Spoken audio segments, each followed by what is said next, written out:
Now, Cabinet has given the green light for the publication of 2 bills for public comment. The first one is the National Identification and Registration Bill of 2022. Among other things, it seeks to lay out an integrated digital national identification system.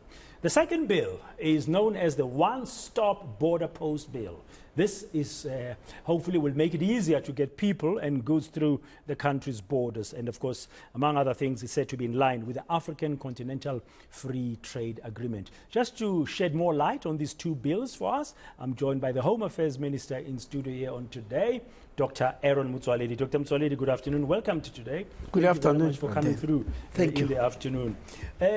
These bills, they address 2 different things, so I want us to take them one by one. Can we start with the National Identification and Registration Bill of 2022, which has now been approved by Cabinet for public comment? What does it seek to address? What was the main purpose for you to come up with this bill? Thank you very much, Braden, and thank you to the viewers and listeners up there. This bill is going to provide for, among others, 4 very important issues, which I think are the important ones to know. Firstly, at the present moment, we have got 3 databases of the people that are found within the borders of South Africa. The first database is the NPR, or National Population Register.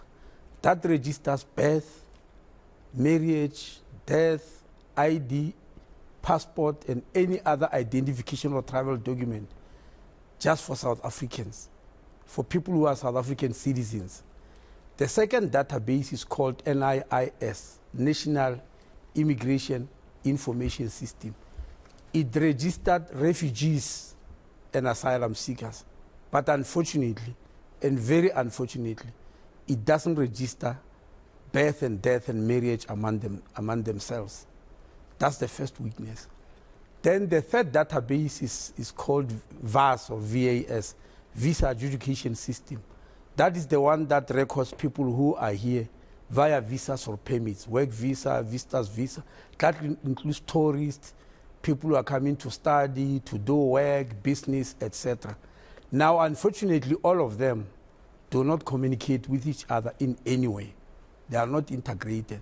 So what the bill seeks to do in this case is to bring up a new system called NIS, National Identification System. NIS.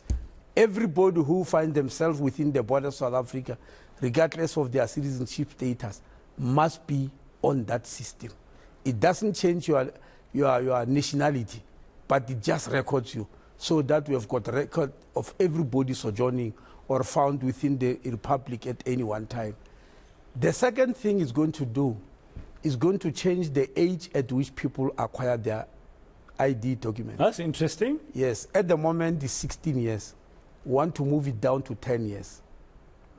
Okay, just stop there. What's the rationale for reducing? The rationale is that police at the crime scene look for fingerprints.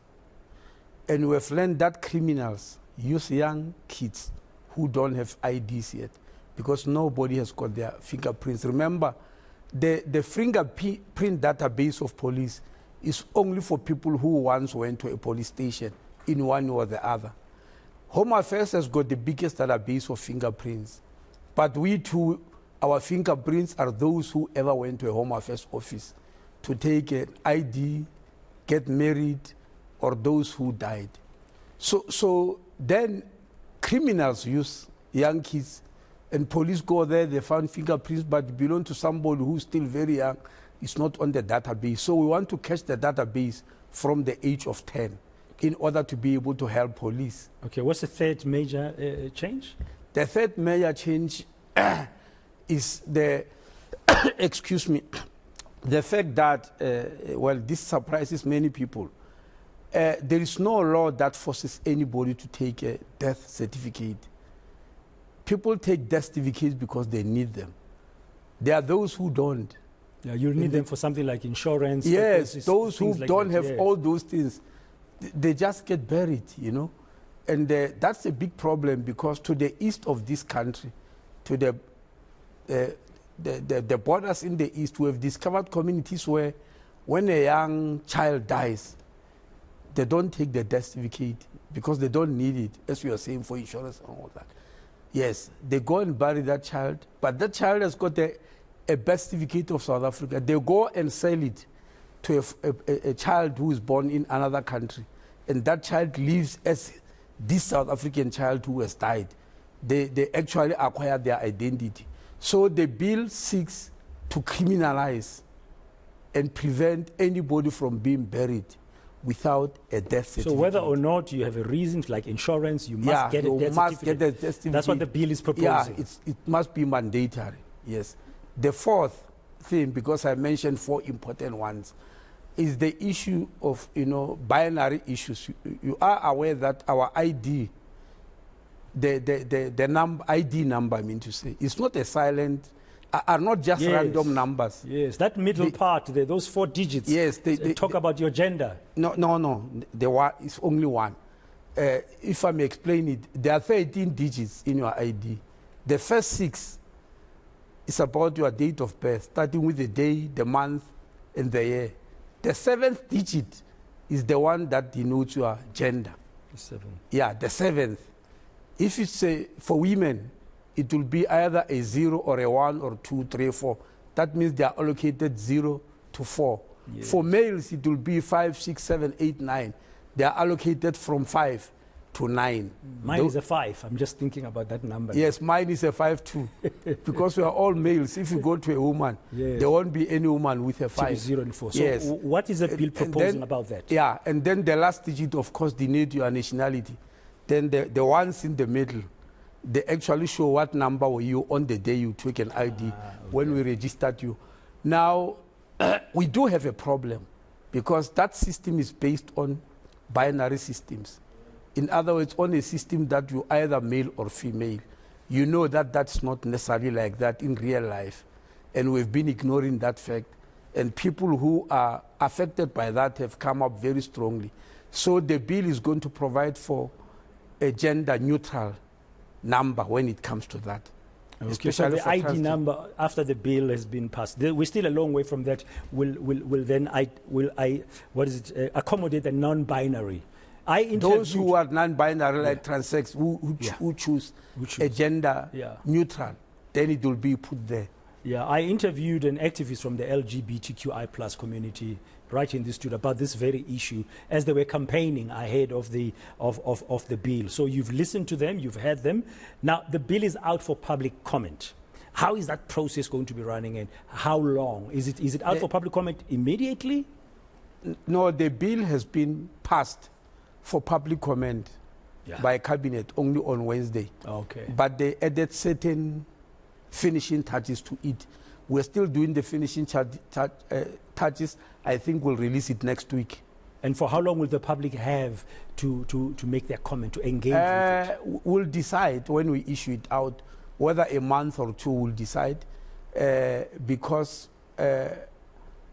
we've actually been consulting people, remember, when we developed the white paper, the policy. So this is just putting it into an act.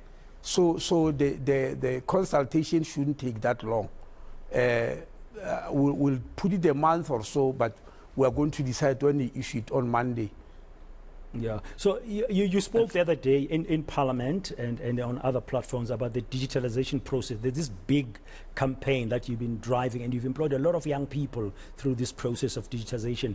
With this bill, you're talking about integration of all the various parts that you've expressed, from a visa, from a foreigner, right up to us and citizens in the country. Are these going to meet somewhere in future, or is the other one an archive, digital archive that you are building and it's not related to the way forward? Oh, they are going to meet, because from now onwards, anybody on this database, the NIS, must also be in the digital files. Remember, we said the problem with our digital files is that they are paper-based, but they are still files of birth, death, marriage, ID, etc. So once we move to the new system, it must be backed up by files in the archives, but the difference is that they will be digitized so that they are just at your fingertips. Okay. Unlike now where you have got to go physically and forage in the files, look among 150 million records, 350 I mean to say, million records to look for one file. It's a nightmare. Yeah, so the future for Home Affairs is digital and non-binary.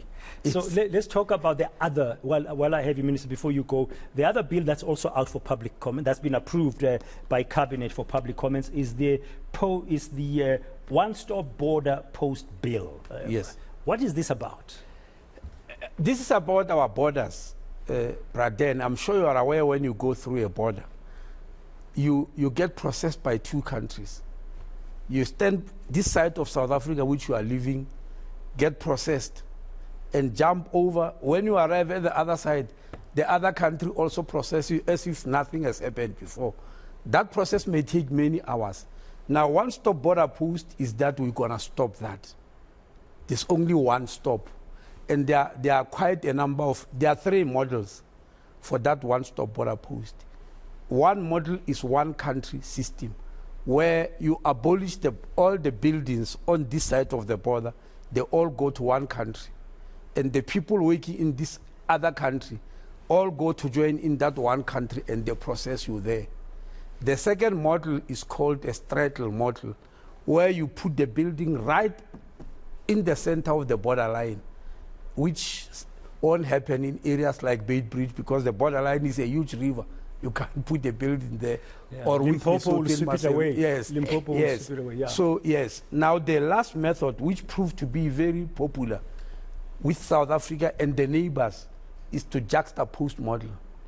Juxtapose model means when you leave, let me give an example. When you leave to Zimbabwe, when you arrive at Beitbridge, South Africa doesn't process you. We just leave you to go past. The Zimbabweans will process you on their side and you pass.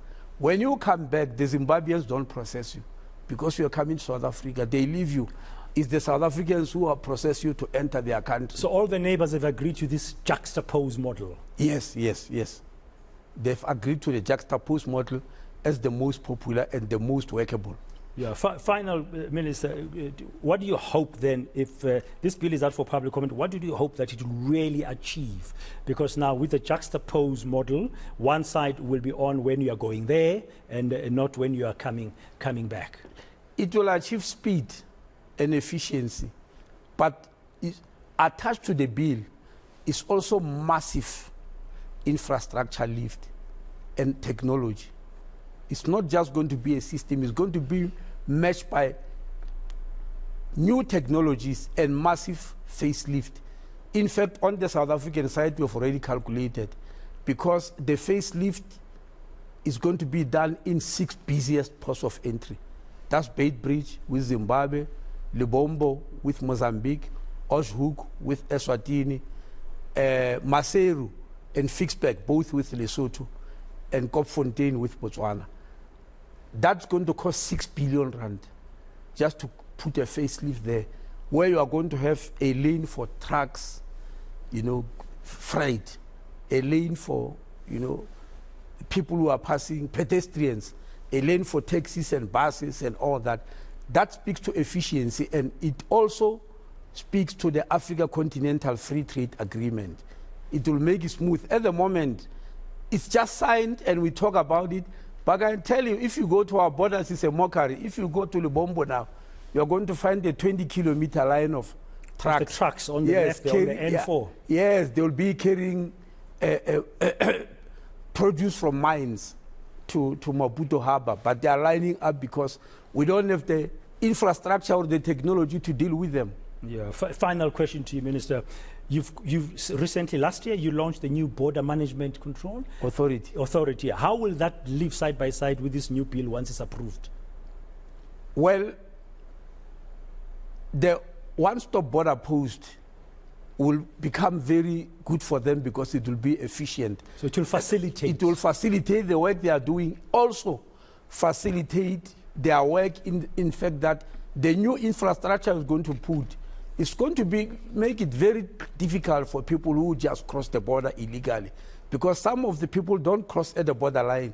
They cross illegally even at the border post, you know. So the new infrastructure we're going to do, we're going to make sure that that doesn't happen. It's not going to be in the same way as, you remember that one called washing line? And Yes. Yeah. We are going to be putting that type of infrastructure at the border gate, but much more advanced and sophisticated. Okay, thank you very much for your time this afternoon. That's Home Affairs Minister Dr. Aaron Motsoaledi. So there you have it. There's two important bills. One is the National Identification and Registration Bill, and the other is the One-Stop Border Post Bill. Be on the lookout because Cabinet has approved them for public comment, so you can also have your say about them.